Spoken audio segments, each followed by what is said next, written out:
YouTube, what is going on? It is Sandz. Got a tips and tricks league play video for you guys where we're going to be focusing on search and destroy. And you guys are probably noticing that this is not league play, but this is search and destroy on Yemen, and I'm going 11-0 this particular game, so I figured I would share it with you and then talk about league. So let's get right down into it. I've been playing Champion Series League, and that's pretty much what my future videos are really going to focus on. It's not going to be focusing on the Team Deathmatch series.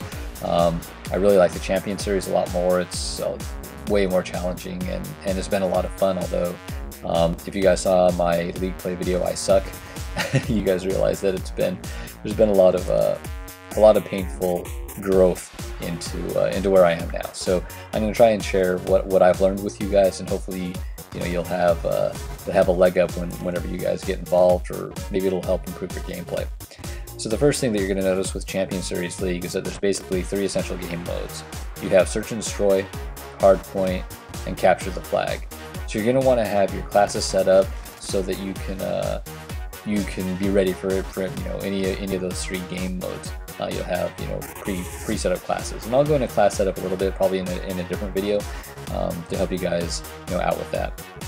Now, one major difference that you're going to notice is that Search and Destroy is best out of 11. So as soon as you hit 6 games in which your team has won or lost, then that's how the game is decided. Now you notice in regular Search and Destroy that we're on the defense, so that means that for the first 3 rounds that we're going to defend non-stop. In league play, it's the exact opposite. You're going to go 1 round defend, and then 1 round where you're planning, or you're trying to do the objectives. So keep that in the back of your mind, that you're not just going to defend 5 times, 6 times in a row. You're going to be rotating around. So. And it was really weird, like my sniping was really off on this particular map and this particular round, and I'm not sure why.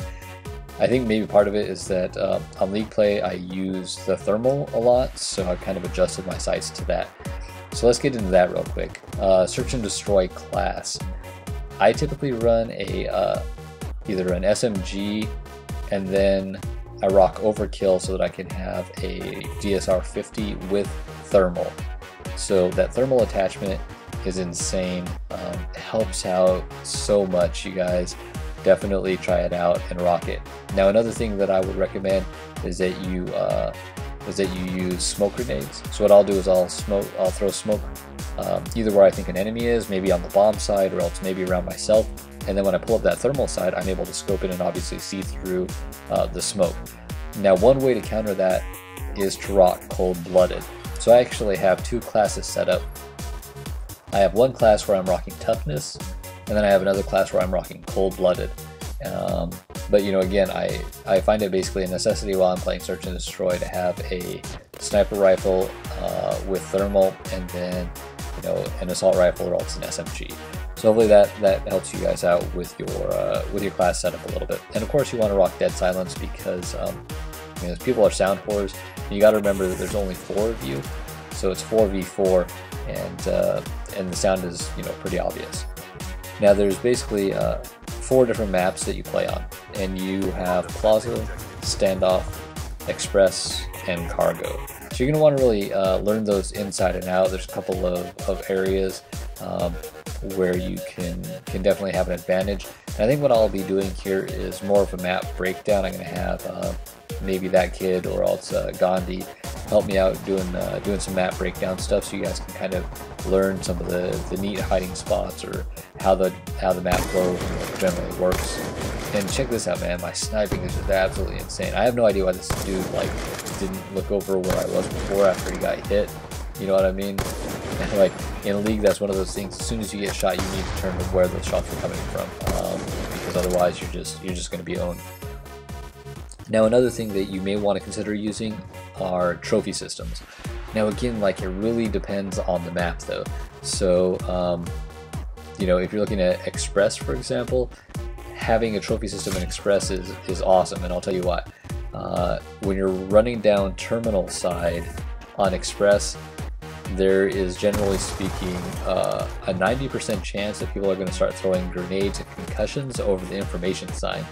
And if you're not rocking Tactical Mask, you're definitely going to get owned by them. So, you know, you can always throw concussions as well, but if they're rocking tac mass, then they're just going to be able to run around it while you're stunned. And of course, in a 4 versus 4 type format, you know, you really need to make sure that that basically your kill to death is minimum, you know, 1.0, so that you're you know, you're equal. The nice thing about having trophy systems, besides the fact that it blocks, you know, concussions, is that if you're in a map where, let's say, it's express and you've thrown your trophy system down by terminal side where the information sign is, and later on you migrate over to where the other bomb site is, you'll know if someone destroys your trophy system, or else if your trophy system blocks a grenade or a, you know, concussion or something else that the team has thrown. So it kind of serves as like an alert system as well. So it's one of those things where if I'm playing Search and I come across an enemy trophy system, I do not touch it. You know, I'm not gonna let the enemy know exactly where I am, unless it's close to the end of the round, in which case I'm trying to accumulate points towards my score streak, and I may knife it in the last second or so, you know. So so there's that.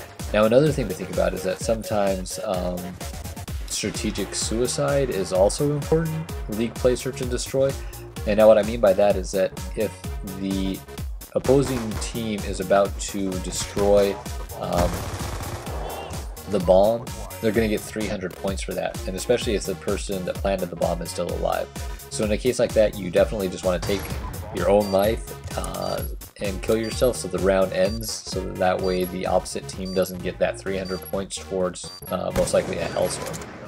Now, I'm not really going to get too heavy into score streaks here, but you're going to notice that pretty much your best bet for score streaks are going to be Hellstorm Missile, Lightning Strike, and then Sentry Gun. And while you have the opportunity to equip something like a Swarm, the odds of you getting that are I mean, I've never seen a Swarm off League play, to be completely honest with you, you know, so it's pretty challenging, pretty difficult.